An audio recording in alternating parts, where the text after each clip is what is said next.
નમસ્તે વિદ્યાર્થી મિત્રો, ફરી પાછા આજે આપણે unit 3 an interview with Arun Krishnamurthy એ આપણે અધૂરું જ્યાંથી મૂક્યું હતું ત્યાંથી આગળ પૂરું કરવા માટે આજે આપણે મળી રહ્યા છીએ.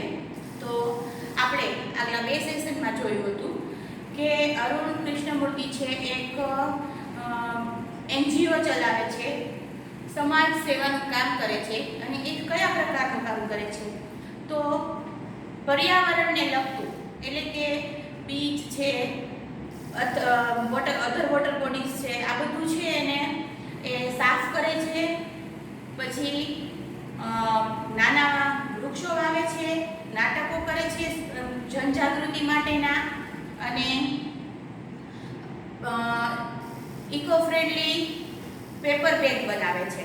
આવું આપણે જોયું હતું. આ એનું કામ હતું અને એની આખી એક ટીમ છે વોલેન્ટિયર્સની કે જે બધા મળી અને ચેન્નઈ, હૈદરાબાદ, કોઈમ્બતુર ને આવી બધી અલગ અલગ જગ્યાએ કામ કરે છે. તો હવે આપણે આગળ એનું ઇન્ટરવ્યુ જોયું તો આ હતી અરુણ કૃષ્ણમૂર્તિની વાત. અને હવે એનું ઇન્ટરવ્યુ જ્યારે આપણે જોયું હતું એની અંદર જ્યારે ઇન્ટરવ્યુઅર એમને પ્રશ્ન પૂછે છે ત્યારે એમના જવાબ આપે છે.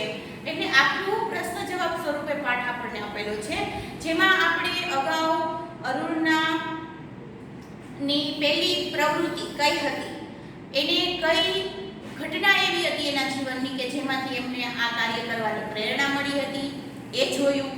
ત્યાર પછી એના માતા પિતા અને એના શિક્ષકો જે છે એમને કઈ રીતે એમને આ પ્રવૃત્તિની અંદર મદદરૂપ થયા, એમની શાળા અને કોલેજ છે એ કઈ રીતે એમને આ એમનો રસ છે જે આ પર્યાવરણને લગતો એને વધારવામાં મદદરૂપ થયું હતું.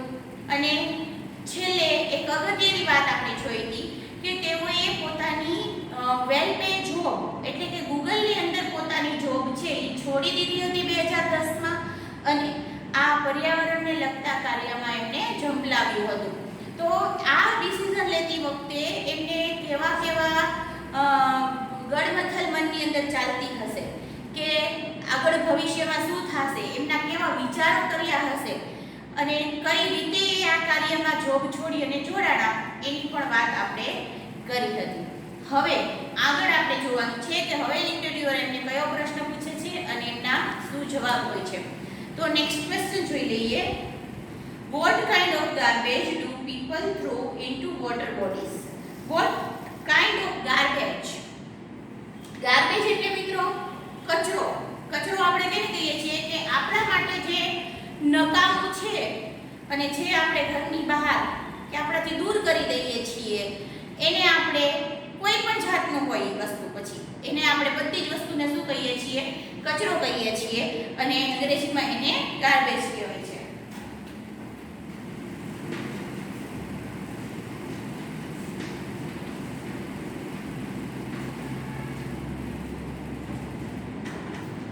તો કયા પ્રકારનો કચરો છે એ લોકો આ વોટર બોડીઝની અંદર, પાણીની અંદર નાખતા હશે? How do you deal with the removal of this garbage once you clean the water bodies? Once you clean the water bodies એટલે એક વખત જ્યારે તમે આ પાણીની જળાશયો જે છે જેને આપણે જળાશયો કહીએ, પાણી મેળવવાના સ્થળો, એ જળાશયોને ક્લીન કરી નાખો છો, ચોખ્ખા કરી નાખો છો, પછી તમે એ કાઢેલા કચરાને રિમૂવ કરવા માટે, રિમૂવ એટલે દૂર કરવું, તો આ રિમૂવ કરવા માટે તમે શું કરો છો?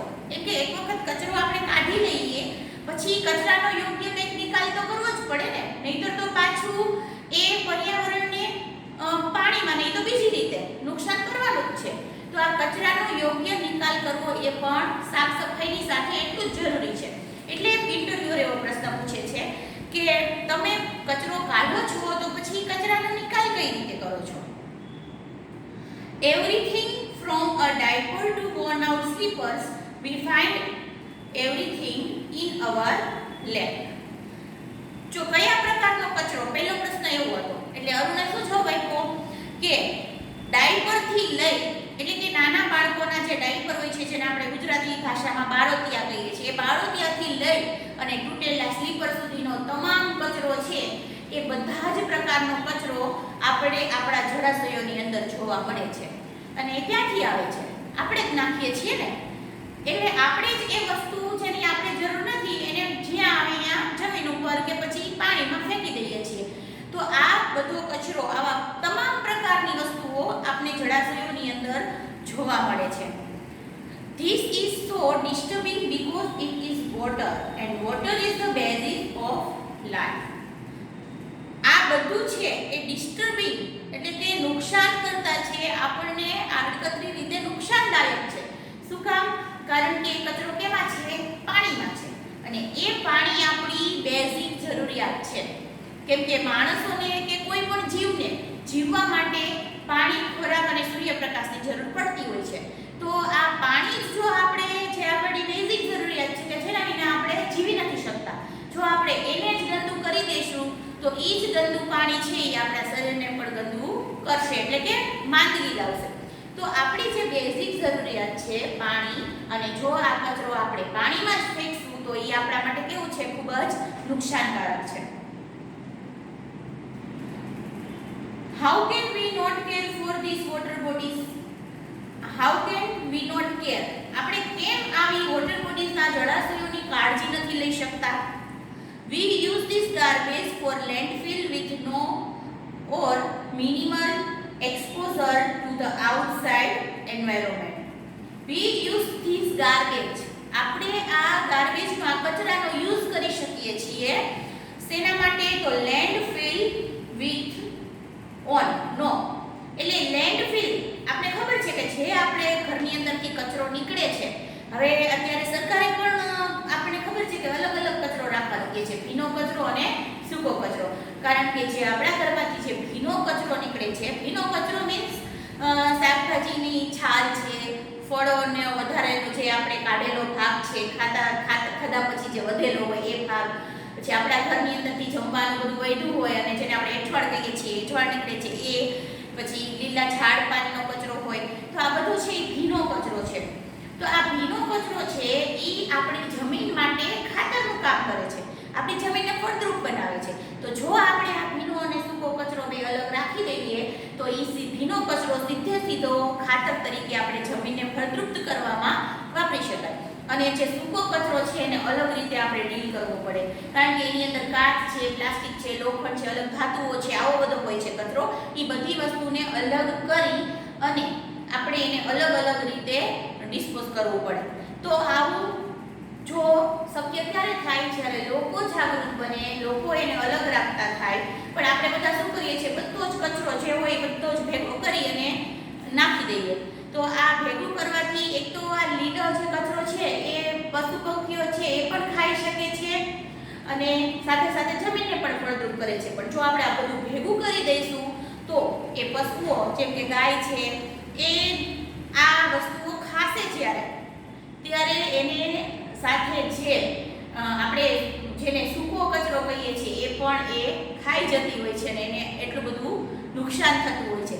તો આ એટલે માટે કહે છે કે એ આપણે જમીનને ફળદ્રુપ કરવા માટે આપણે ભીના કચરાને આપણે વાપરી શકીએ છીએ અને minimum exposure to the outside environment, અને ઓછામાં ઓછું આપણે આઉટસાઇડ એટલે આપણા ઘરની બહારની જે દુનિયા છે, બહારનું જે વાતાવરણ છે એટલે કે પર્યાવરણ છે એને ઓછામાં ઓછું આપણે નુકસાન પહોંચાડી શકાય છે, એને બચાવી શકાય છે.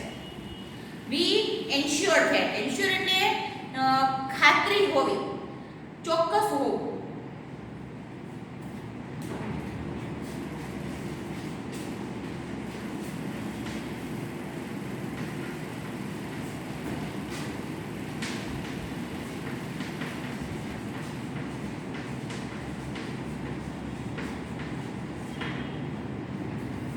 તો વી એન્શ્યોર ધેટ આપણે બધાને ખાતરી છે કે the lake area and water holding are free of garbage so that birds, frogs and snakes can live in peace. આપણે બધાને એટલી ખબર છે, એટલી ખાતરી છે કે આપ જો આ લેક એરિયા છે એટલે કે સરોવરનો એરિયા, એટલે સરોવર એક એક્ઝામ્પલ તરીકે લીધેલો છે, પણ કોઈ પણ વોટર બોડીઝ હોય જો આપણે એના પાણીને કચરાથી ફ્રી કરીશું, મુક્ત કરીશું તો એમાં રહેતા જે પક્ષીઓ છે, દેડકાઓ છે અને સાપ છે એવા એના સિવાયના પણ અસંખ્ય જીવો એની અંદર પાણીની અંદર વસતા હોય છે. આ બધા જ જીવ છે એ લીવ એટલે રહી શકે છે, ઇન પીસ એટલે શાંતિપૂર્વક એની અંદર રહી શકે છે. પણ આપણે એટલો બધો કચરો એની અંદર ફેંકી દઈએ છીએ કે આ જીવોને એમાં જીવવું છે એ મુશ્કેલ પડી જાય છે. અને એક ક્ષણ એવો આવે છે કે અહીંયા એનું જીવવું મુશ્કેલ હોય, એને છોડી અને બીજી જગ્યાએ જતું રહે છે. તો આપણે બધાને ખબર જ છે કે જો આપણે આવું ધ્યાન રાખશું, આપણા વોટર બોડીઝને ચોખ્ખી રાખીશું, તો એની અંદર રહેતા જીવ છે એ શાંતિપૂર્વક જીવી શકશે. તો આપણે બધાએ આ માત્ર અરુણના વિચારો નથી, પણ અરુણના વિચારમાંથી આપણે બધાએ કંઈક શીખવાનું છે. એમને જે વાત કહેલી છે એનું આપણા જીવનમાં શક્ય હોય એટલું અમલ કરવાનો છે, એની શરૂઆત કરવાની છે. તો આવી રીતે અરુણનો જવાબ છે કે ભાઈ બધા જ પ્રકારનો કચરો જોવા મળે છે, અને જો આ કચરાને આપણે બહાર કાઢીએ છીએ તો એને આપણે જમીનમાં ફળદ્રુપતા કરવા માટે વાપરી શકીએ છીએ, અને બહારની દુનિયાને ઓછામાં ઓછું નુકસાન કરે એવી રીતે આપણે એને ડિસ્પોઝ કરવો જોઈએ. એના પછીનો નેક્સ્ટ ક્વેશ્ચન છે, how many days does it take to clean a large lake?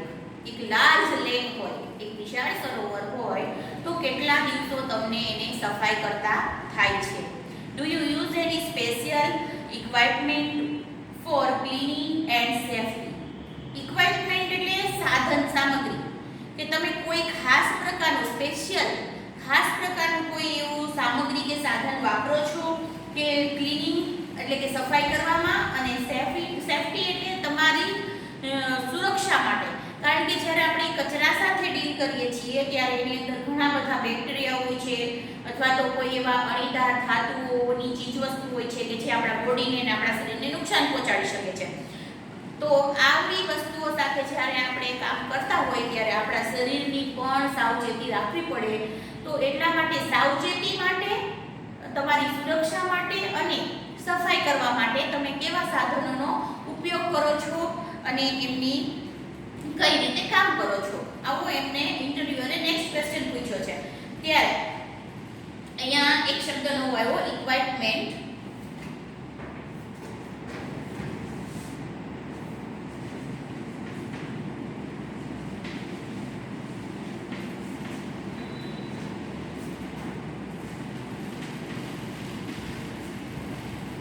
જેને આપણે સાધન અથવા સામગ્રી કહીએ છીએ. Depending on the size of the lake and the amount of garbage. જો અરુણ શું જવાબ આપે છે? ડિપેન્ડિંગ એટલે આધારિત રાખે છે કે આધાર રાખે છે સાઇઝ ઓફ ધ લેક. એટલે એક તો સરોવરની સાઇઝ ઉપર આધાર રાખે છે કે ભાઈ કેવડું સરોવર છે. એક સીધી સારી વાત છે કે મોટી જગ્યા હોય તો એને સાફ કરતા જાજો સમય લાગે, કોઈ નાનું એવું સરોવર હોય તો એને સાફ કરતા ઓછો સમય લાગે. તો એક કેના ઉપર આધાર રાખે છે સમયગાળો? તો એની સાઇઝ ઉપર. And the amount of garbage, અને બીજો આધાર શેના ઉપર રાખે છે? Amount of garbage. અમાઉન્ટ એટલે પ્રમાણ, ગાર્બેજ એટલે કચરો, કચરાના પ્રમાણ ઉપર. કારણ કે સરોવર નાનું હોય પણ એની અંદર કચરો પુષ્કળ પ્રમાણમાં હોય તો એને સાફ કરતા વાર લાગે, અને બીજી બાજુ સરોવર મોટું હોય પણ કચરો ઓછો હોય તો સાફ કરતા ઓછો સમય લાગે. તો આ બંને વસ્તુ ઉપર સમય છે એ આધારિત છે. તો કેના ઉપર તમને આ પ્રશ્ન પૂછાઈ શકે કે કોઈ પણ સરોવરને સફાઈ કરવા માટે અથવા ક્લીન કરવા માટે કેટલા સમયનો અરુણને સમય જતો હતો?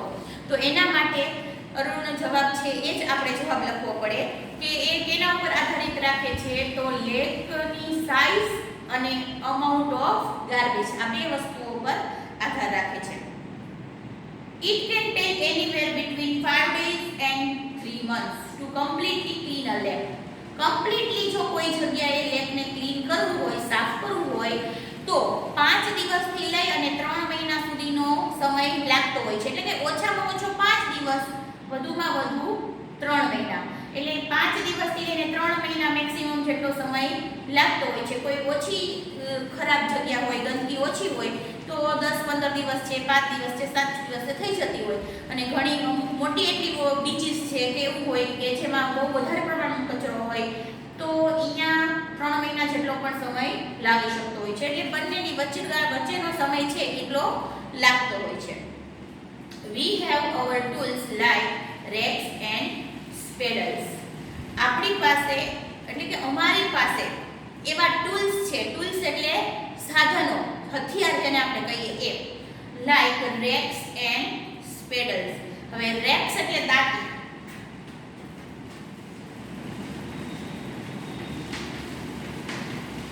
અને બીજો શબ્દ છે સ્પેડલ.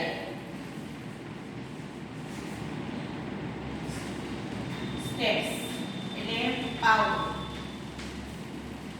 હવે આ દાંતી અને પાવડો, જો કોઈ ગામડે જમીન હોય અને ખેતર કોઈ દિવસ ગયા હોય તો તમે જોયું હશે કે આ સાધનો છે એને જોયા હશે.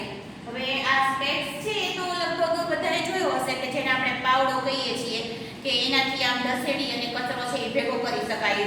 મોટા ભાગે કન્સ્ટ્રક્શનનું જ્યાં કામ ચાલતું હોય ત્યાં પણ રેતી સિમેન્ટ ભરવા માટે આ સાધનનો ઉપયોગ થતો હોય છે. પણ આ છે એ બહુ ઓછાએ જોયું હશે. રેક્સ એટલે દાંતી. દાંતી એટલે આપણે જેમ વાળ ઓળવાનો છે કોમ હોય છે એની અંદર જેમ દાંતા હોય છે, એવી રીતે એ લોખંડના દાંતાવાળું હથિયાર હોય છે કે જેનાથી આમ ચલાવવાથી મોટો મોટો કચરો છે એ આસાનીથી એક બાજુ ખેંચી શકાય છે, તો જેને આપણે દાંતી કહીએ છીએ. તો મોટા ભાગે એ લોકો કયા સાધનોનો ઉપયોગ કરે છે? દાંતી અને પાવડાનો કચરો એકઠો કરવા માટે ઉપયોગ કરે છે. ત્યાર પછીનો નેક્સ્ટ ક્વેશ્ચન છે, અહીંયા એને પોતાની સેફટી માટે કયા સાધનોનો ઉપયોગ કરે છે પૂછ્યું હતું, પણ એનો જવાબ અહીંયા એમને આપ્યો નથી. એનો જવાબ આગળ નેક્સ્ટ ક્વેશ્ચનમાં આવે છે. એટલે પ્રશ્ન ભલે અહીંયા પૂછ્યો હોય પણ જવાબ આપણને આગલા પેરેગ્રાફમાંથી મળે છે. આગલો પ્રશ્ન છે, what kind of protective gear do you use? what kind of protective એટલે આપણે રક્ષણ કરતું, અને gear એટલે પણ અહીંયા સાધન સામગ્રી થશે. તો કયા પ્રકારના સાધનો અથવા તો સામગ્રી એવી છે કે જે તમે પ્રોટેક્શન માટે, તમે રક્ષણ માટે ઉપયોગ કરો છો? Can you describe the cleaning process briefly? શું તમે describe એટલે વર્ણન કરશો? ક્લીનિંગ પ્રોસેસ એટલે તમે જે આખી સાફ સફાઈની જે પ્રોસેસ છે, પદ્ધતિ છે તમારી, એને બ્રીફલી એટલે ટૂંકમાં, જે આપણે બીજા પાઠની અંદર પણ આ શબ્દ આવી ગયો હતો, તો ટૂંકમાં વર્ણન કરશો. એટલે ફરી પાછો એને એ પ્રશ્ન પૂછે છે જે આગળ પૂછ્યો તો કે ભાઈ તમે સેફટી માટે, તમારા પ્રોટેક્શન માટે કયા સાધનોનો ઉપયોગ કરો છો. અને સાથે સાથે નેક્સ્ટ ક્વેશ્ચન એ પણ છે કે તમે તમારી જે ક્લીનિંગ પ્રોસેસ છે આખી એને ટૂંકમાં કઈ રીતે વર્ણવશો કે કઈ રીતે તમે કામ કરો છો. હવે એના પ્રશ્નનો જવાબમાં આરોગ્ય છે, we wear nose mask, sanitary gloves and carry racks and pads. We collect garbage and dump it into collection baskets which are taken to the garbage truck. જો આખું સેન્ટેન્સ મોટું છે તો we wear nose mask, જેનો આપણે અત્યારે કોરોનાને લીધે આપણે બધા જ ઉપયોગ કરવા લાગ્યા છીએ, તો એ નોઝ માસ્ક છે, સેનિટરી ગ્લવ્સ છે, જે વગર સાફ સફાઈ અત્યારે આપણે લોકો યુઝ કરીએ છીએ. તો આ પ્રકારના જે ગ્લવ્સ આવે છે, હાથમાં પહેરવાના મોજા, એ બંને અમે સેફટી માટે પહેરીએ છીએ. અને અમે અમારો રેક એટલે કે દાંતી અને પાવડો લઈ અને એનાથી અમે કલેક્ટ એટલે ભેગું કરીએ છીએ કચરાને. આ કચરાને ભેગું કર્યા પછી dump it into collection baskets. Baskets એટલે ટોપલાઓ, મોટા મોટા જેવા ટોપલાઓ હોય એની અંદર પહેલા તો કચરો ભરી અને એ ટોપલામાં એકઠો કરીએ છીએ, ભેગો કરીએ છીએ. વી ઓલ્સો યુઝ હેવી, અને પછી which are taken to the garbage truck, અને પછી એને ટેકન એટલે લઈ જવામાં આવે છે. ટોપલામાં કચરો ભરી અને ટોપલાને ક્યાં સુધી લઈ જવામાં આવે છે? ગાર્બેજ ટ્રક સુધી. એક ટ્રકની અંદર કચરો બધો ટોપલાથી ભેગો કરવામાં આવે છે. We also use heavy machinery like earth mover and pocklaying. અમે હેવી મશીનરીનો પણ ઉપયોગ કરીએ છીએ, જેમ કે મશીનોના નામ છે earth mover and poclaining, to desilted the lake and clear the weeds and scrubs that are harmful. જો આ મશીનરી છે અર્થ મૂવર, એ તો નામ ઉપરથી આપણને સમજે જ છે કે અર્થ મૂવર એટલે માટીને ઉથલાવવાનું છે કામ કરતા હોય, એટલે કે ઉપલી માટી હોય એને ખોલી કરે. તો આ વસ્તુ છે એ શું કામ કરે છે? કારણ કે જ્યારે જમીન ઉપર કચરો પડ્યો હોય છે તો, અને અથવા તો પાણીની અંદર જ્યારે કાદવની અંદર કચરો ફસાઈ ગયો હોય છે, તો ઉપલા સ્તર ઉપરની અંદર એ જ માટીની નીચે કચરો જતો રહ્યો હોય છે. ઉપરની માટી હોય એની નીચે પણ કચરો હોય તો એ માટીને આ સાધન છે ને એ ઉથલાવે છે, એટલે કે ઉપર લાવે છે, જેથી કરીને એ માટીની અંદર પણ જો કચરો અંદર ફસાઈ ગયો હોય તો એ બધો કચરો છે એને આપણે કાઢી શકાય છે. આ પોકલેન પણ એવું જ એક સાધન છે કે જેનાથી આપણે કચરો ભેગો કરી શકીએ છીએ. તો આ બંને સાધનો છે ટુ ડેસિલ્ટ ધ લેક, એને સાફ કરવા માટે અને ક્લિયર ધ વીડ્સ એન્ડ સ્ક્રબ્સ. વીડ્સ અને સ્ક્રબ એટલે નાના છોડવાઓ અને વીડ્સ એટલે જે વેલાઓ ઉગી નીકળેલા હોય, ઘાસ કોઈ પ્રકારનો કે કોઈ વેલાઓ જે પાણીની અંદર ઉપર ઉગી નીકળ્યા હોય. પણ એમાં બે પ્રકારના હોય. કોઈ એવા વેલાઓ પણ હોય કે જે આપણને ફાયદાકારક હોય કે સારું હોય, પાણીને નુકસાનકારક ન હોય, જેમ કે સરોવરની અંદર કમળ છે એ ઉગી નીકળ્યા હોય, કમળના વેલા, તો એ આપણને કંઈ નુકસાન નથી કરતા. પણ બીજું વધારાના એવા કોઈ ઘાસ કે વેલાઓ ઉગી નીકળ્યા છે કે જે કંઈ કામના નથી, નકામા છે, ખાલી ખોટું પાણીને બગાડે છે. તો આવી જે વધારાનું જે નુકસાનકારક છે, હાર્મફુલ છે, એને અમે કાઢી લઈએ છીએ અને પાણીથી દૂર કરીએ છીએ. એટલે આવી રીતે એ કચરો અને આવા વધારાના ઝાડપાન છે, છોડવાઓ કે વેલાઓ છે, એને પણ એ પાણીમાંથી સાફ કરે છે, કાઢી લે છે. ત્યાર પછીનો પ્રશ્ન છે, what in your opinion can children and young adults do for the environment? આ નાના બાળકો અને એડલ્ટ એટલે જે યુવાન છે, તરુણો છે, આ યુવાનો અને તરુણો છે અને બાળકો છે, આ લોકો આ એન્વાયરમેન્ટ માટે શું કરી શકે, કેવી રીતે એને મદદરૂપ થઈ શકે, તમારા ઓપિનિયન જણાવો. ઓપિનિયન એટલે મંતવ્યો, તો તમારા મંતવ્યો છે એ જણાવો. What could be a small beginning by all of us in terms of protecting the environment? Protecting એટલે રક્ષણ કરવું અને environment એટલે પર્યાવરણ.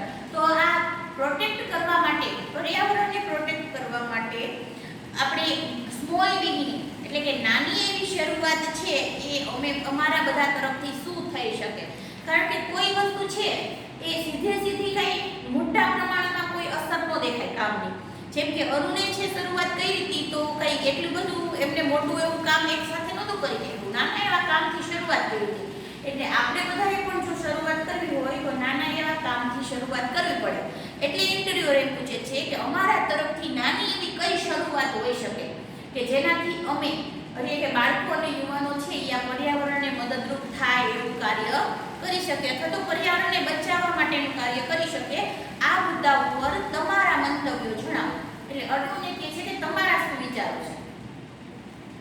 જો આ અરુણ જે જવાબ આપે છે ને એ આપણે બધાએ ફોલો કરવાની જરૂર છે. આપણે બધાએ એને આપણા જીવનની અંદર એને અમલ કરવાની જરૂર છે. તો આપોઆપ આપણાથી નાની એવી શરૂઆત થશે અને એના કારણે નાના કામથી જો બધા જ આવું કામ કરશે તો પર્યાવરણને ખૂબ જ મોટા પ્રમાણમાં ફાયદો થશે. તો આ જેટલા પણ સજેશન આપે છે ને એ માત્ર ઇન્ટરવ્યુઅર માટે નથી પણ આપણા બધા માટે છે. એ શું કહે છે? ફર્સ્ટલી, સૌપ્રથમ તો we should all stop throwing trash outside our homes.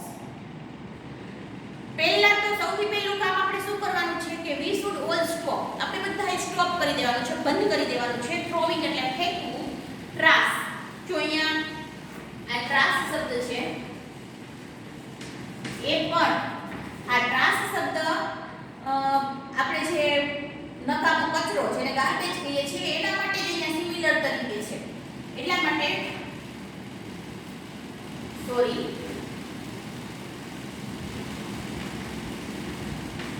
કચરો ટ્રાશ એટલે અહીંયા એચ આવશે, ઈ નહીં આવે, સોરી. તો આ ટ્રાશ છે, કચરો છે, એ પણ આપણે બહાર ફેંકવાનું બંધ કરી દેવું જોઈએ. પહેલું કામ કયું કરવાનું? કચરો ફેંકવાનું બંધ કરી દેવું જોઈએ ઘરની બહાર. નેક્સ્ટ, હવે બીજી વાત, we should reduce the amount of trash we generate. we should reduce એટલે આપણે ઓછું કરવું અથવા તો ઘટાડવું. amount of trash એટલે કે કચરાનું પ્રમાણ છે ને એને આપણે નિવારણ કરવું જોઈએ. હવે ઘટાડવું એટલે કઈ રીતે ઘટાડવું મિત્રો? તો આપણને એમ થાય કે કચરો કઈ રીતે ઘટાડી શકાય, પણ એને ઘટાડવાના પણ ઉપાયો હોય છે. તો નાના એવા બે ચાર એક્ઝામ્પલ તમને આપું કે કચરો કઈ રીતે ઘટાડી શકાય.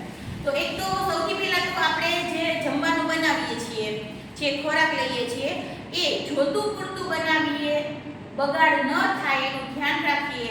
એટલે જે કચરામાં જાય છે ખોરાક બધો, એ તો કચરો બંધ થઈ જાય. બીજું કે જે આપણે શાક ભાજી કે ફળ છે એમને આપણે જ્યારે ખાઈ લઈએ છીએ, પછી એની છાલ કે છોતરા કે જે કંઈ પણ વધે છે એ પશુઓ છે એ ખાઈ જતા હોય છે. તો આપણે એ ફેંકી દેવું, કચરામાં નાખી દેવાની બદલે જો ગાયને ખવડાવી દેવામાં આવે, અથવા તો કોઈ એવી વસ્તુ છે જે કૂતરાઓ પણ ખાય છે તો એમને દઈ દેવામાં આવે તો એ કચરો પણ ઓછો થાય છે.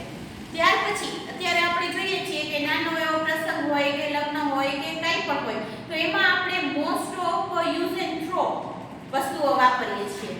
યુઝ એન્ડ થ્રો એટલે કે પ્લાસ્ટિકના જે ગ્લાસ છે, પછી પ્લેટ છે, બાઉલ છે, ચમચી છે, આ બધી જ વસ્તુઓ આપણે શું કરીએ છીએ કે એકવાર યુઝ કરી અને સીધું ફેંકી દઈએ છીએ.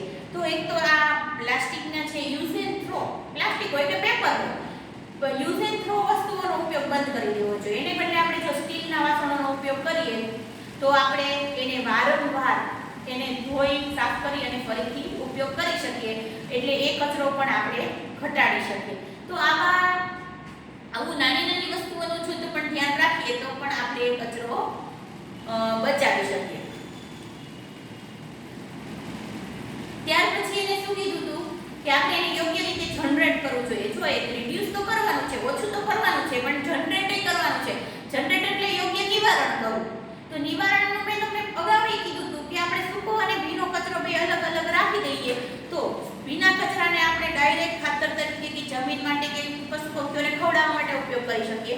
અને જ્યારે સૂકો કચરો છે એને આપણે જો આપણે બીજું પણ તો કંઈ ન કરી શકીએ, કેમ કે જો કચરાને ડિસ્પોઝ કરવો હોય તો આપણે એને ભીના કચરાને તો જમીનની અંદર ખાડો કરીને પણ દાટી દઈએ તો પણ ચાલે. પણ અત્યારે આપણે કંઈ એવા ફળિયા કે મોટા ખુલ્લી જમીનવાળા મકાનો શહેરોની અંદર હોતા નથી. ગામડે હજી શક્ય બને, પણ શહેરોની અંદર કાંઈ એવા મકાનો હોતા નથી. એટલા માટે આપણે માત્ર શું કરી શકીએ કે ભાઈ કચરાવાળો લેવા આવે ત્યારે આપણે એને ભીનો અને સૂકો બે અલગ અલગ કરીને કચરો આપી શકીએ તો એ યોગ્ય નિવારણ થઈ શકે. પણ હજી આપણે જોઈએ છીએ કે નગરપાલિકા કોશિશ કરે છે, પણ હજી એટલું મોરબી માટે, આપણા શહેર માટે તો હજી શક્ય બન્યું નથી. કારણ કે બધી જગ્યાએ અલગ કચરો રહેતો નથી, બધો કચરો મિક્સ થાય છે, અને મિક્સ થાય છે તો પણ ત્યાં જઈ અને બધું એક જ ઢગલામાં જાય છે, અને હજી એનું યોગ્ય કંઈ નિવારણ આવતું નથી. તો આવું હજી આપણા શહેર માટે હજી બહુ શક્ય બન્યું નથી, પણ ધીમે ધીમે જો આપણે બધા પ્રયત્ન કરશું તો આ છે એ એક દિવસ જરૂરથી શક્ય બનશે.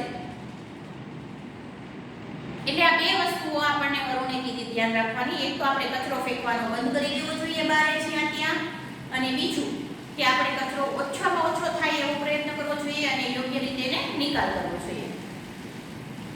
સ્ટ્રોઝ, ટીસ્યુઝ, wrappers, batteries, fast food junk, all these end up in lake and they come from our homes. આપણે જો સ્ટ્રો છે એકવાર યુઝ કરી અને આપણે ફેંકી દઈએ છીએ, ટીસ્યુ પેપર છે એ પણ આપણે ફેંકી દઈએ છીએ, વેપર્સ એટલે કોઈ વસ્તુને પેક કરવા માટેના જે વેપર્સ આવે છે એ પણ આપણે સીધા એને ખોલી અને ફેંકી દેવાના હોય છે. જંક ફૂડ આપણે જેમાંથી બહારથી લઈ આવીએ છીએ પેક કરીને એ પણ મોસ્ટ ઓફ તમારે સીધું ફેંકી દેવાનું હોય છે. તો આ બધી જ વસ્તુઓ છે, અથવા તો ડેડ થયેલી બેટરીઝ છે, એ બધું આપણે તો પહેલા પાણીની અંદર ફેંકવાનું બંધ કરી દેવું જોઈએ. અને આ બધો જ કચરો છે જે પાણીમાં જોવા મળે છે એ બધું ક્યાંથી આવે છે? આપણા ઘરમાંથી જ આવ્યો છે ને. ભલે આપણે આપણી ઘરની બાજુના ખાલી જગ્યામાં ફેંકો હોય, પણ એ પાણી સુધી પહોંચ્યો કેવી રીતે? ડાયરેક્ટ ભલે આપણે પાણીમાં નથી નાખ્યો, આપણે એમ કહેતા કે અમે તો પાણીમાં નથી નાખવા જતા, પણ વરસાદના કારણે એ પાણીની સાથે સાથે એ જળાશયો સુધી પહોંચી જતો હોય છે, તો હવાથી ઉડીને પહોંચી જતો હોય છે. તો આ રીતે કોઈક ને કોઈક રીતે જે પાણીની અંદર કચરો જોવા મળે છે ને એ બધું આપણા ઘરમાંથી જ આવે છે. If we can reduce the amount of garbage at home, જો આપણે ઘરની અંદર, હોમની અંદર આપણે કચરાનું પ્રમાણ રિડ્યુસ કરી શકશું, ઓછું કરી શકશું, and if we can dispose all garbage safely, અને આપણે બધો જ ગાર્બેજ છે, કચરો છે એને સેફલી ડિસ્પોઝ કરી શકશું, એટલે એનો નિકાલ કરી શકશું, તો that itself it a great deal, એ પોતાની રીતે જ એક મોટું મહાન કાર્ય બની જશે. કારણ કે બધાય પોતાના ઘરનું ખાલી એક નિવારણ લાવી દે ને તો ઈ નાનું એવું કામ છે ને ઈ મોટું થઈ જશે. Every student is welcome to volunteer with us in helping the environment. દરેક સ્ટુડન્ટ્સને, વિદ્યાર્થીઓને અમે આવકારીએ છીએ, અમે એમને સ્વીકારીએ છીએ અમારી સાથે પર્યાવરણની મદદમાં જોડાવા માટે. એટલે કે જો એમને વોલેન્ટિયર ને સ્વયંસેવકોએ અમારી સાથે જોડાવવું હોય તો અમે બધાને આવકારીએ છીએ. ત્યાર પછીનો પ્રશ્ન છે, how much time do school going children need to devote? Devote એટલે યોગદાન આપવું. તો કેટલો સમય છે એ સ્કૂલે જતા છોકરાઓ છે એને આપવાનો હોય છે, એટલે કે એને ફાળવવાનો હોય છે. ઇન સે અ વીક એટલે એક અઠવાડિયાની અંદર. For an environmental cause, cause એટલે કાર્ય.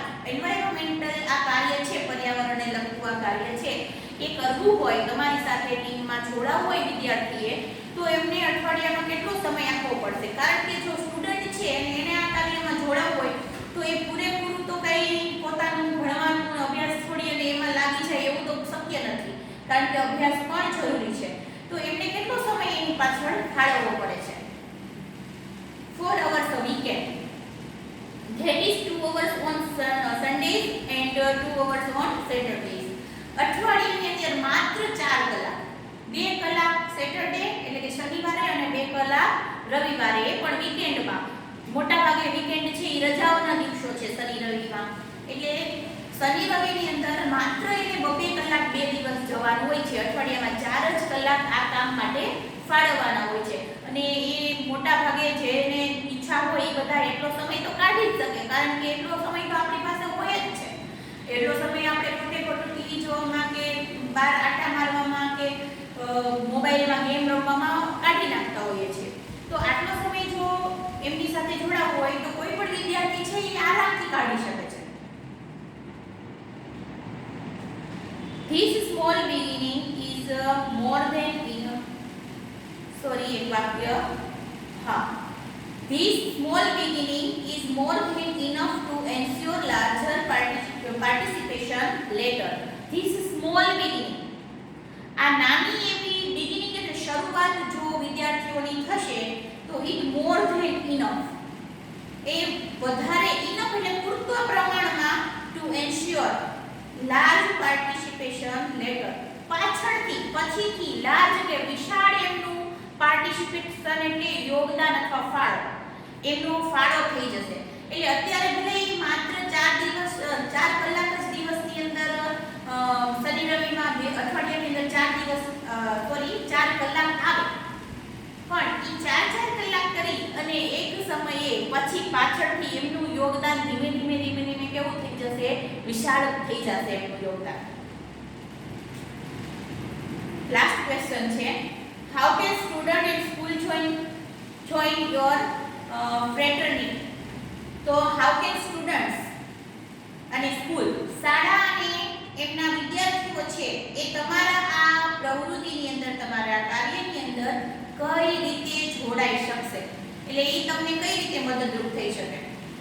Do you have any programs to introduce your work to them? Do you have any program? એટલે શું તમારી પાસે કોઈ એવા કાર્યક્રમો છે કે જેનાથી તમારું જે કાર્ય છે, તમે જે કાર્ય કરો છો એ લોકોને એના વિશે માહિતી મળે, ઇન્ટ્રોડ્યુસ થાય, લોકોને એમના વિશે ખબર પડે? યસ, અરુણ કહે છે હા. We offer fellowship to interested students. Our program, જો પહેલું સેન્ટેન્સ છે યસ we offer, અમે ઓફર આપીએ છીએ ફેલોશિપ. ફેલોશિપ એટલે ભાગીદારી અથવા તો સાથે જોડાવા માટેનું પાર્ટિસિપેશન. તો અહીંયા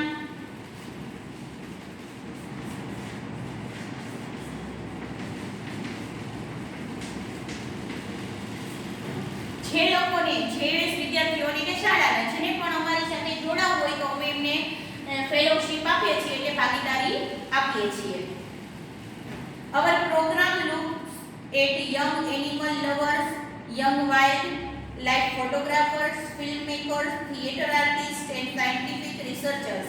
અમારા પ્રોગ્રામો પણ છે એવા કે જે યુવાન પ્રાણી પ્રેમી હોય, જેમને પ્રાણીઓ પ્રત્યે ખૂબ પ્રેમ હોય, અથવા તો વાઇલ્ડ લાઈફ ફોટોગ્રાફર હોય કે જેને ફોટોગ્રાફીમાં વાઇલ્ડ લાઈફ ફોટોગ્રાફીમાં રસ હોય, ફિલ્મ મેકર હોય, કોઈ એવા ડાયરેક્ટરો હોય જે પિક્ચરો બનાવતા હોય, અથવા તો થિયેટર આર્ટિસ્ટ હોય કે જે સ્ટેજ ઉપર પોતાના પરફોર્મન્સ પ્રોગ્રામો રજૂ કરતા હોય, એન્ડ સાયન્ટિફિક રિસર્ચર્સ અને જે સાયન્સ ઉપર વિજ્ઞાન ઉપર જે રિસર્ચ કરતા હોય, સંશોધનો કરતા હોય, એવા બધા જ માટે અમારા પ્રોગ્રામ છે.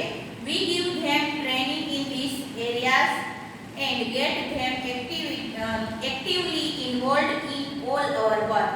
We give them, જો આ બધા હોય એમના માટે અમારા પ્રોગ્રામો છે કે એ લોકોને જો અમારી સાથે જોડાવવું હોય તો એમને અમે ટ્રેનિંગ આપીએ છીએ આ એરિયાની અંદર, એટલે કે આ વિસ્તાર કે ક્ષેત્રની અંદર. અમે આ ક્ષેત્રમાં એટલે કે અહીંયા જગ્યાની વાત નથી થતી કે અમારા આ ક્ષેત્રમાં એટલે આ કાર્યની અંદર અમે એમને ટ્રેનિંગ આપીએ છીએ, એટલે કે શરૂઆતમાં અમે એને શીખવાડીએ છીએ કે કઈ રીતે અને કેવી રીતે આને આપણે આના મદદરૂપ કાર્ય કરી શકાય. and get them actively involved in our all the work. અને અમે એને અમારા બધા જ કામની અંદર એમને કાર્યશીલ રાખીએ છીએ, એમને અમારી સાથે કામ કરવા દઈએ છીએ. Our youngest volunteer is in class 3. અમારો સૌથી નાનો વોલેન્ટિયર્સ છે ને જે સ્વયંસેવક એ 3જા ધોરણનો વિદ્યાર્થી છે. એટલે કે સાવ નાના એવા બાળકો પણ એમની ટીમમાં જોડાઈ અને એમની સાથે કામ કરી શકે છે અને પર્યાવરણને બચાવી શકે છે અને પોતાનું નાનું એવું યોગદાન આપી શકીએ છીએ. જો આ લોકો આ તો ભલે ચેન્નઈની અહીંયા બે બાજુની વાત છે, પણ આપણે અહીંયા આવી કોઈ ટીમ ન હોય તો કાંઈ નહીં, પણ આપણે આપણી જાતે પણ આપણે એની અંદર જોડાઈ શકીએ છીએ અને આપણે આપણી જાતે જ આપણા પર્યાવરણને બચાવવાના પ્રયત્નો કરી શકીએ છીએ. તો અહીંયા આપણો આ 3જો યુનિટ છે એ પૂરો થયો અને તમને અત્યારે પાકી બુકની અંદર ગ્લોસરી લખવાની કીધેલી નથી, 2 પાઠની તમે ગ્લોસરી લખેલી નથી, પણ અત્યારે જે તમારા ટેસ્ટ છે 10 તારીખે એની અંદર તમારે આ ગ્લોસરી છે એ પહેલા અને બીજા યુનિટની પૂછાવાની છે, એટલે તમારે ગ્લોસરી વાંચવાની તો છે જ. તો આજના હોમવર્કની અંદર તમારે ગ્લોસરીને વાંચવાનું છે માત્ર, અને શબ્દોના અર્થને સમજવાના છે. આગળ આપણે નેક્સ્ટ સેશનની અંદર આ પાઠની એક્સરસાઇઝ ભણીશું. Thank you.